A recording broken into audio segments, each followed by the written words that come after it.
Welcome to the Daily Insider here on VegasInsider.com. I am Kevin Rogers. Cinco de Mayo. It's Wednesday, May 5th, 2021, and we got a lot to go over for the next 35, 40 minutes or so here on the Daily Insider. I want to remind you about our daily contest before we get started that you can win a week's worth of free handicapper picks from one handicapper at VegasInsider.com. In the comments section below of this video here on YouTube, you can put your best bet of the night and also your user ID from VegasInsider.com.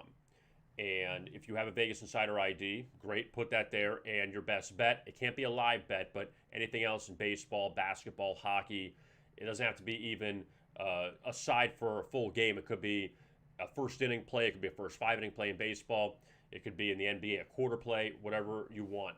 And you'll be in the drawing for a week's worth of handicapper picks of one handicapper if you're choosing. And the reason why we want your user ID is so our marketing department here at VegasInsider.com can get in touch with you. That's why. And if you don't have a user ID, that's fine too. You go to the yellow register button here in the upper right-hand corner. You click on it, and you go to free membership. It's free. Register now. Put your information in there, create a user ID, create a password, email address, so we can get in touch with you. Simple as that, and it's free. So at least you don't have to pay for that, and just give us an email address. That's pretty much as far as we'll go with that. So with all that being said, also want to remind you too, we have the live chat active, and if you have any questions about a game, drop them in the chat. Just ask that you be specific. Don't just say baseball question mark. Put a game, and we will answer those questions before we end the show today. So let's get started, and we'll begin with Major League Baseball since we have afternoon games to look at. Let's first look back at last night quickly before we get to today and tonight's action. And may the 4th be with you. Yesterday, the Marlins end up breaking away from Arizona. They win at 9-3. That was a game that got a little sticky as far as the total went. The Marlins scored 3 runs in the top of the first inning. They didn't score again until the 8th inning, and the total was 7.5. It was a 3-3 game in the 8th inning.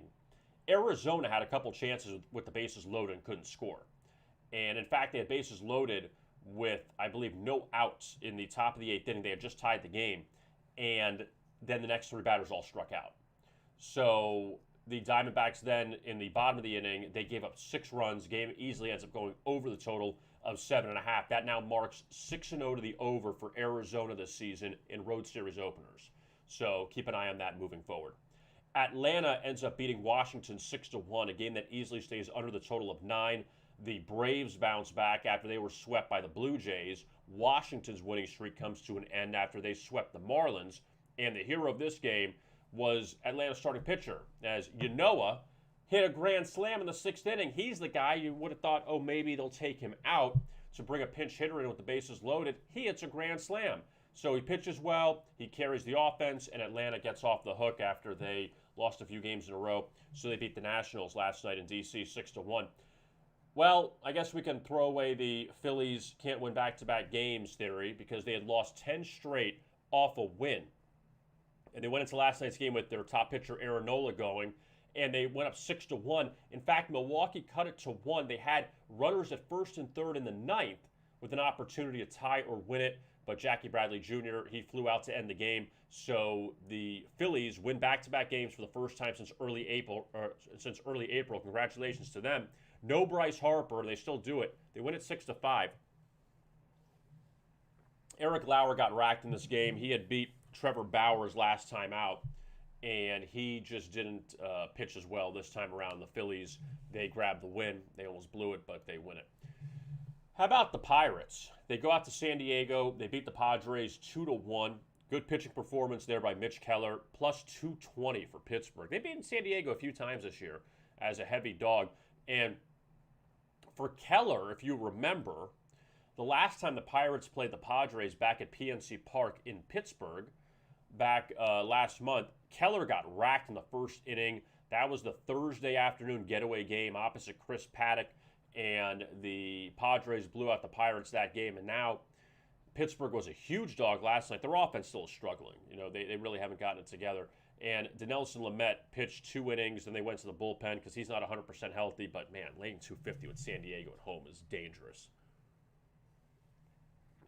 The Yankees end up getting a little bit of revenge on the Astros for the trash can banging incident, for all the stealing signs a few years ago in the ALCS. This is the first time the Astros have faced the Yankees since then. That was when Houston won the AL pennant, and they eventually lost to Washington. I say 17 or 2019. I've lost track of the years. 2019 ALCS, Houston ended up losing to Washington in the World Series.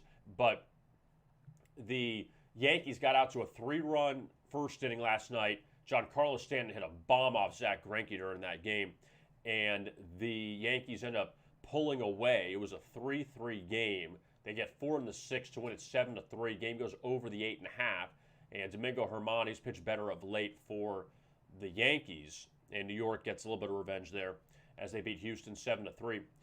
Boston jumped out to a huge lead over Detroit last night. The Tigers actually made this game interesting. This was a 9-7 game going to the bottom of the 6th inning. Detroit had opportunities in this one. Boston scored a few to put it away. I did mention yesterday on the show that Detroit twice this season they're on the road and they got swept the series before. They won as a big dog at Houston and they won as a big dog at Chicago.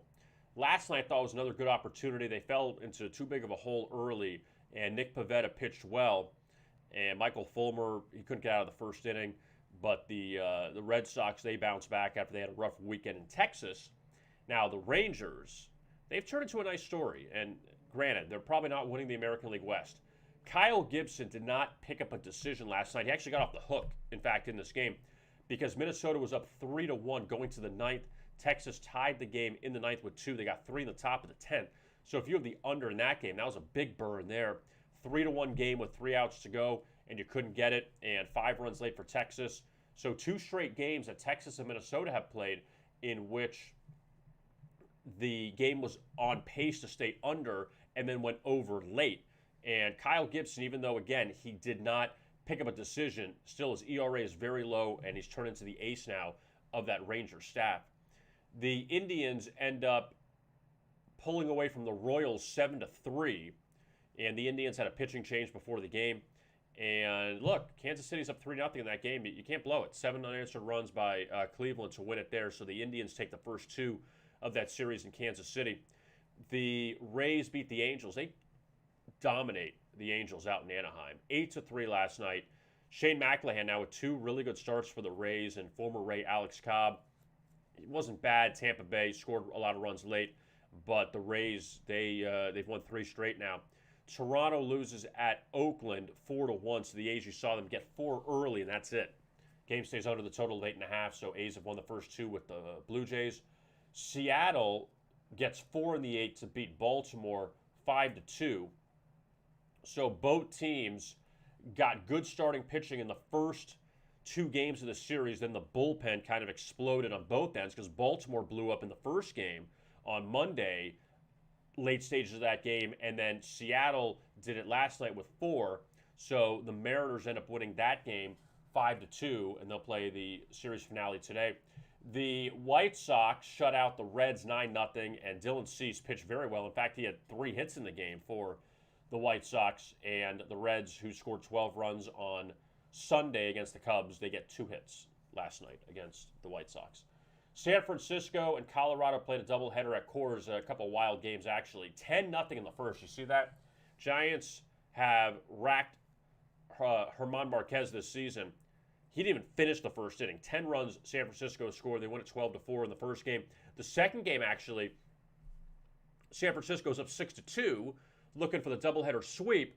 Rockies got 6 in the bottom of the 7th inning. Charlie Blackmon hit the walk-off homer for the Rockies. So Colorado kind of saved a little bit of face there after getting blown out in the first game, and they ended up splitting the 2 with San Francisco. But how about this story, though? The Chicago Cubs, who look, they've been so inconsistent this season. They've had Clayton Kershaw's number over the years, going back to the NLCS, going back to the playoffs. They beat Clayton Kershaw and Trevor Bauer in back-to-back games. Now, granted, in Bauer's case, he pitched well. That game fell apart in extra innings, and you see the 9 innings. That was a 7-inning game that went to 9 innings. So you had the 2 7-inning games for the doubleheader. But let's go to the first game. So Clayton Kershaw doesn't make it out of the first. He actually pitched 1 inning, and he gave 4 runs. The total in that game was 5.5. It was at 5 when we had the show yesterday. Move up to 5.5. Easily went over by the 3rd inning. So Kyle Hendricks pitched much better after he was not good his previous 2 starts. And then in the second game, Trevor Bauer, who now, if you go back, that's 4 straight road starts. Let me rephrase that. That's 4 straight road starts the Dodgers have lost with Trevor Bauer starting. This went back to the Oakland game. They lost in extra innings. They lost to San Diego late. They lost to Cincinnati. No, not Cincinnati. It was, Milwaukee. They lost to Milwaukee a few nights ago in his last start, and then to Chicago. So he is eating a lot of chalk in those road games, and the Dodgers have lost all of them. The Dodgers now 4-12 their last 16 games. The LA Dodgers, the world champion Dodgers, who everyone's talking about, they're going 110 games this year. They're 4-12 their last 16. And Bauer didn't pitch too poorly, but the Cubs tie the game in the 8th. Javi Baez hit the game-tying homer. Then they win it in the 9th. And Chicago took 2 from LA. It's pretty impressive. So now let's look at today's matchups. A lot of games. All right. Starting the National League. San Francisco and Colorado. Total of 10 there. Almost like a pick 'em. But John Gray and Logan Webb. After seeing what San Francisco did yesterday, it's hard to think they can't win again. But that's a hard pass. Arizona and Miami. Pablo Lopez. He's got a lot of respect because he was favored his last start against Washington against John Lester on Friday night. They lost that game in extra innings, but he's getting a lot of respect now. He's laying 140. Luke Weaver, who had a couple nice starts early on in the season, now he's a substantial underdog here. I mean, nice price underdog. But the Diamondbacks, now after losing that game to the Marlins last night, they've been a good road team. Remember they had the quote-unquote no-hitter with Madison Bumgarner in 7 innings when they played the Braves, and Zach Gallen pitched well in that first game of the doubleheader. They took a series from Cincinnati on the road. They've been better on the road, but Lopez, he's been a pretty good pitcher for the Marlins. The Braves and the Nationals, this one's interesting. Max Fried against Eric Fede. And Atlanta here, after winning the first game last night, when these teams met earlier in the season, the second game, it was a 7-inning game 1 of a doubleheader. These guys pitched, and it was a total offensive explosion in the first 2 innings. It was 6-5 or something at the end of the second inning. So now they're playing a 9-inning game. You wonder, after Washington got shut down last night, they've hit lefties pretty well. I'd lean under, just thinking the second time around that the pitchers look a little better this time. Milwaukee's at Philadelphia, and how about the Brewers favored here after they were an underdog last night, obviously against Aaron Nola, but Freddie Peralta as a favorite here against Chase Anderson. And Anderson, he hasn't been bad. He actually picked up a home underdog win his last time out against the Mets, but I don't know if I trust him here, and especially Philly's off a win. Now 1-10 off a win, their last 11.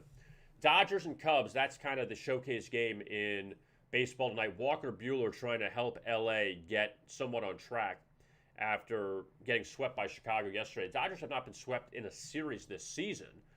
They had lost the first 3 to Milwaukee before they won the finale last weekend in huge blowout fashion.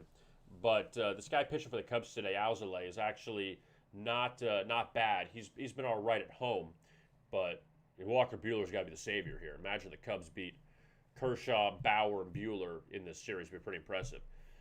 The Padres, after they lost to the Pirates last night, they get the Pirates once again. Yu Darvish, after the first start this season against Arizona, wasn't great. He's been dynamic.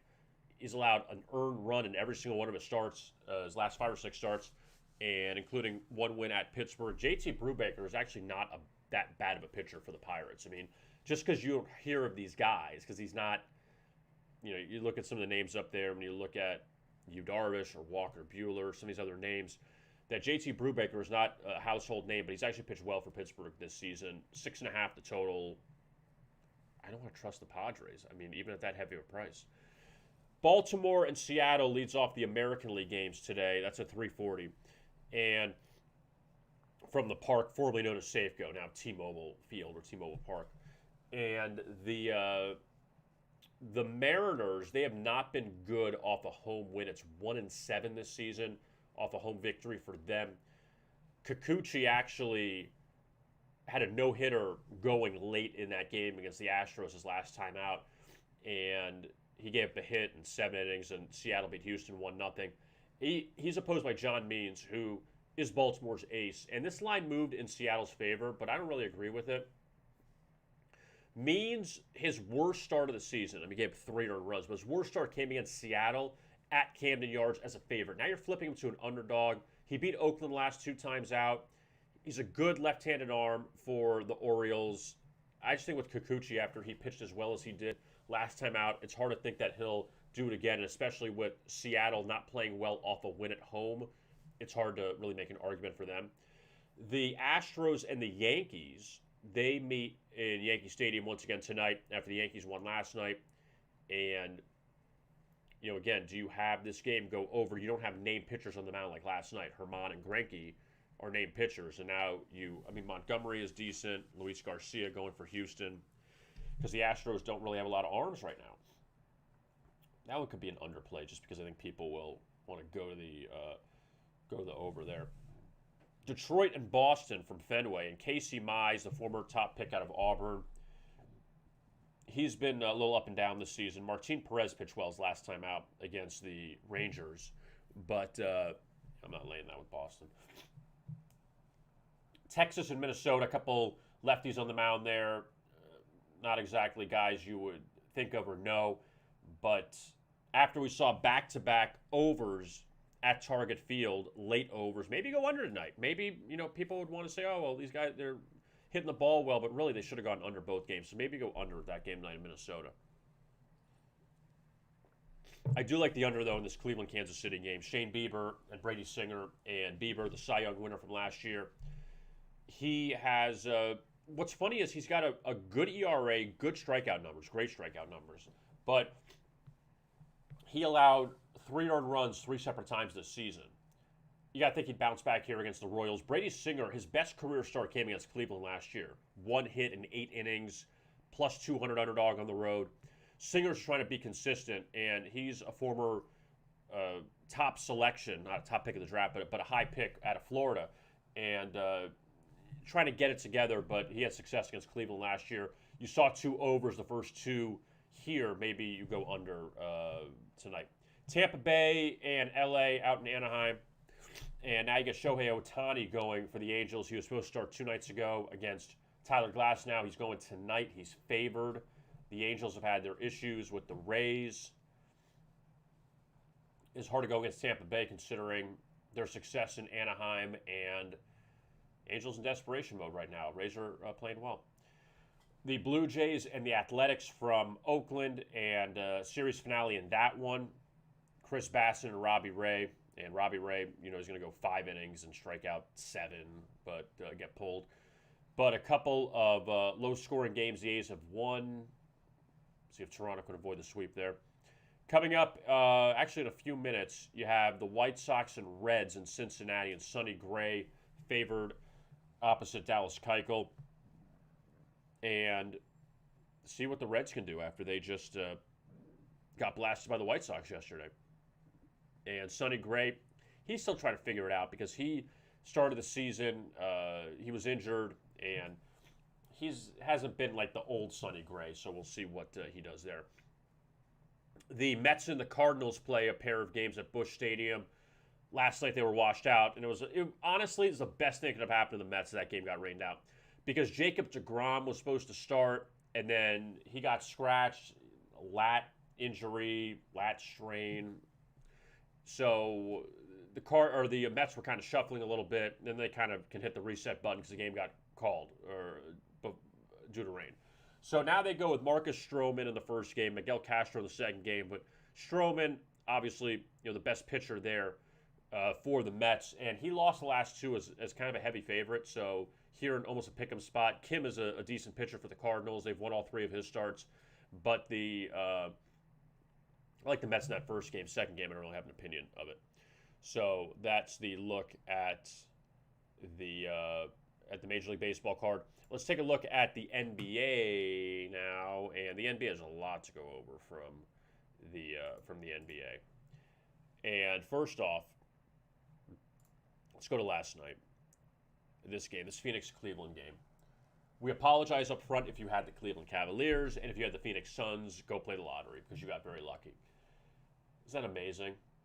Suns were laying 12.5. They win by 16 in overtime. And that's the first time in history you've had a double-digit favorite cover in overtime. What a job by Phoenix. They jumped out to a 15-0 run out of the gate, and they outscore the Cavs 20-4. So Phoenix covers the 12.5. Win by 16 in overtime. Who wins by 16 in overtime? So Phoenix ends up getting that front door cover there. Charlotte had a bunch of guys out last night, but they didn't end up covering against Detroit. The Pistons went on a little bit of a run there to get within the number because they were trailing by 10 late in that game. And Charlotte now 3-0 against Detroit this season. Milwaukee ends up beating Brooklyn 124-118. That game barely stayed under the total of 242.5, depends on where you got it. But the Bucks ended up taking 2 from the Nets. That's pretty impressive there after they won on Sunday. And yeah, we just hope that we get a Milwaukee-Brooklyn playoff series somewhere down the line. You get James Harden healthy. You get Harden and KD and Kyrie and Giannis. That's going to be a very fun series. Sacramento holds off Oklahoma City 103-99. The Kings, all of a sudden, they've won 3 in a row on the road. But another under for the Kings. That's now 13-4 to the under their last 17 on the road for Sacramento. And they're playing without De'Aaron Fox. Tyrese Halliburton just got hurt. He's done for the season. And Harrison Barnes is hurt. So the Kings, even though they didn't cover that game, they've been playing a little bit better. New Orleans ends up getting the split with Golden State 108-103 after they lost the first game to the Warriors. But you see how things dropped off in the middle 2 quarters as far as the total. So that one stays under easily. You had 66 in the first, and then you go 47 and 41, and there's no coming back from that. The Mavericks trailed early to the Heat. Jimmy Butler was out for Miami. Dallas, I had mentioned the number yesterday. They were 7-0 their last 7 on the road off a loss, and 11-3 their last 14 off a loss. So coming off the loss to the Kings, who they really haven't matched up well with, Dallas opened it up, outscored Miami by 18 in the second. You see what they did in the third. Tim Hardaway Jr., who played his high school basketball in Miami at Miami Palmetto High School, and then went to the University of Michigan, obviously a son of a Heat legend, and Tim Hardaway. He really lit things up for the Mavericks last night in that win over the Heat.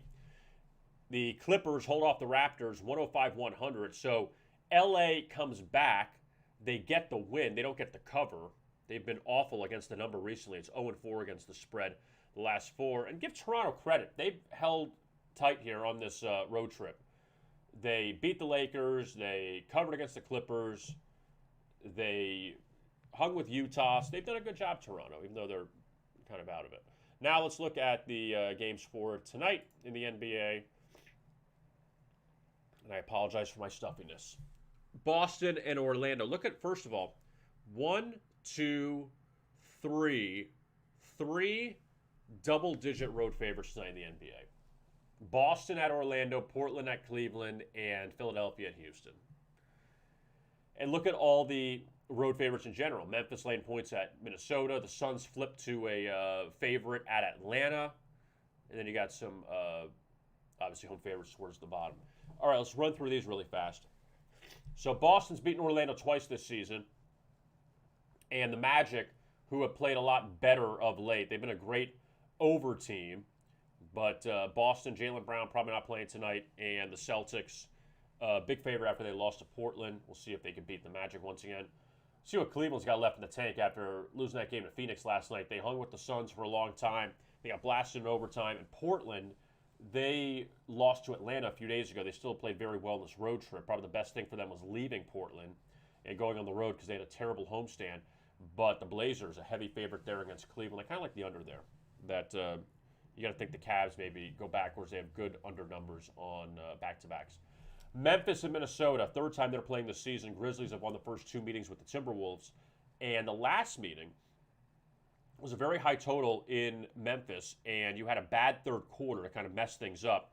That would have gone over the total, but could see another high-scoring game there between those two. Phoenix and Atlanta, the Suns off the overtime win last night, and the Hawks off the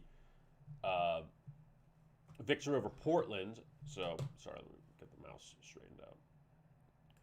And the